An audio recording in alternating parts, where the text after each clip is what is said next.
ପୂଜ୍ୟପାଦ ଶ୍ରୀ ଶ୍ରୀ ଆଚାର୍ଯ୍ୟ ଦେବ କୁହନ୍ତି, ଏଇ ମୁହୂର୍ତ୍ତ ଠାରୁ ହିଁ ମୁଁ ଭାବିବି, ମୋ ମଧ୍ୟ ଦେଇ ଏକ ବିନ୍ଦୁ ହେଲେ ବି ଯଦି ଠାକୁର ପ୍ରକାଶିତ ହୁଅନ୍ତି, ମୁଁ ମୋର ଆଚରଣର କ୍ଷେତ୍ରରେ କେଉଁଠି ବି ସେହି ବିଶ୍ୱାସର ବନ୍ଧନଟାକୁ ଆଉ ବିଗାଡ଼ିବିନି। ମୋର ଜ୍ଞାନ ଦେଇ, ମୋର ବ୍ୟବହାର ଦେଇ, ମୋର ଦୈନନ୍ଦିନ କର୍ମ ଦେଇ, ସମଗ୍ର ଜୀବନଯାପନ ଦେଇ ମୁଁ ଏହାକୁ ଏପରି ଅଭ୍ୟାସରେ ରପ୍ତ କରିନେବି ଯେ ମୁଁ ଆଉ କେବେ ବି ଏପରି ଆଚରଣ କରିବି ନାହିଁ ଯେଉଁଠାରେ ଠାକୁର ଛଡ଼ା ଅନ୍ୟ କିଛି ପ୍ରକାଶ ପାଏ।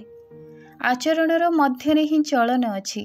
ଏହି ଭାବେ ହିଁ ଆମର ଚଳନ ଦେଇ ବିଶ୍ୱାସର ଭୂମିକୁ ଦୃଢ଼ କରି ତୋଳିପାରୁ। ଆଉ ଏଇଟା ହିଁ ଆମେ ନିତ୍ୟ କରି ଚାଲିବୁ। ମୁଁ କ'ଣ ଆଜି ତୁମର କୌଣସି କାର୍ଯ୍ୟରେ ଲାଗିପାରିଛି ପ୍ରଭୁ?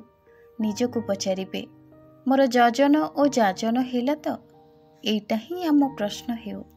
ଜୟ ଗୁରୁ।